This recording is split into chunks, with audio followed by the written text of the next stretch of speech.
Hi there, Andrea here. Welcome to the studio. Today I'm sharing a video with you about creating marks and making lines.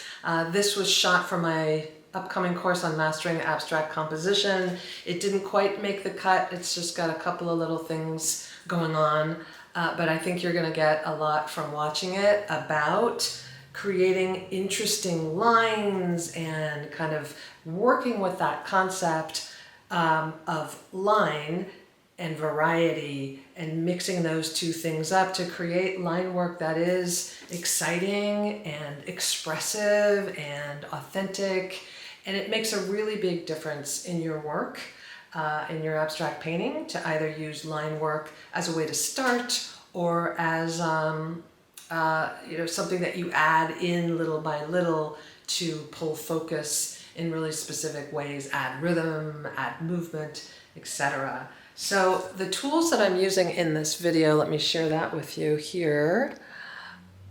I'll be showing you multiple things with these things. I've got some Indian ink. I've got a couple of sticks here. Just grab some sticks from your garden to play with this. I've got a Caran d'Ache graphite pencil, one of my favorite things. I love this. The 9B is my favorite one. A big piece of thick charcoal, just a pencil, any pencil. These Lyra water-soluble graphite crayons are some of my favorite line-making tools. Really, it doesn't really matter what you're using. Anything will do. I'm not using these in this sequence, but another type of pencil. This is a 7B. What is this one? This is a 2HB. I didn't do this in this video, but this is a great way to make line too, using graphite powder and a little sponge tool. Basically what you're trying to do is pull in as many tools as you can to create as many differences in the line quality as you can. I'm also using a couple of brushes and some fluid acrylic black paint that is not sitting in my tray, but that's okay. To start with this, I'm going to just start moving my wrist around in different ways and practicing different pressure and moving my arm in different ways so that you get a different type of mark if you press light. And maybe I'll pick up this thing next and I'll make a line like this. Same thing. What are all of the things that I can do with whatever tool it is that I have picked up? That's what I want you to play with and experiment with. What if I roll it this way? What if I pick this up now and I do that? Or then it's almost light. I'm almost not touching anything. And then I'm back to moving my hand around to make these kind of interesting shapes and marks. That's really what we're doing, is we're trying to create a bunch of variety. What happens if I make little marks like this, or if I hold my pencil in different ways? So that with each of the tool, everything that you pick up, you're exploring what are all of the possibilities? What can I experience or get these tools to do? And that way you can see, well, do I like it? Which one do I like the best? I like how this gets a thin line and a thick line. Since we're always talking about variety, these applying different pressure and doing it in different ways is going to be helpful to us. What happens if I bring in a little stick? I love stick work. Look what happens when we start adding a stick and we bring in some ink. We're starting to get a really interesting difference with that one.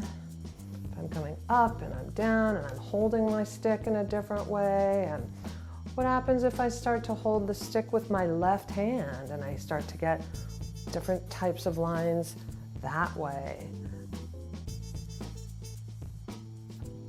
And finally, how about using a brush? This is a brush I use sometimes when I want a certain quality of line. It's a calligraphy brush. It's pretty much destroyed. It's a wreck.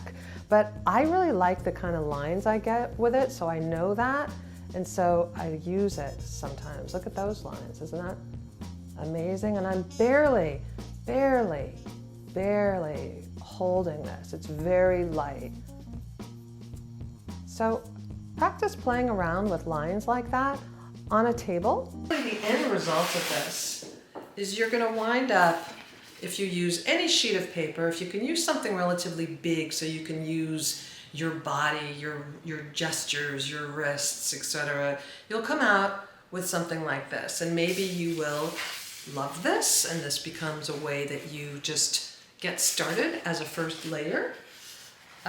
Or you can take a sheet of paper like that and cut it up, and you wind up with, lots of small paintings with different mark qualities, and maybe those stand alone and you like what's going on enough with some of these that maybe you kind of take the one you like the best and you can jumpstart that into a series of small thumbnails.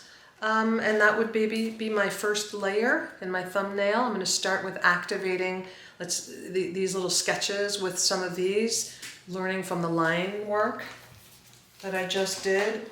Or what you could also do is, let's say there's one of these that's not your favorite one. You can cut it up. You can take pieces of it and maybe cut it up, maybe rip it up, do multiple things with it.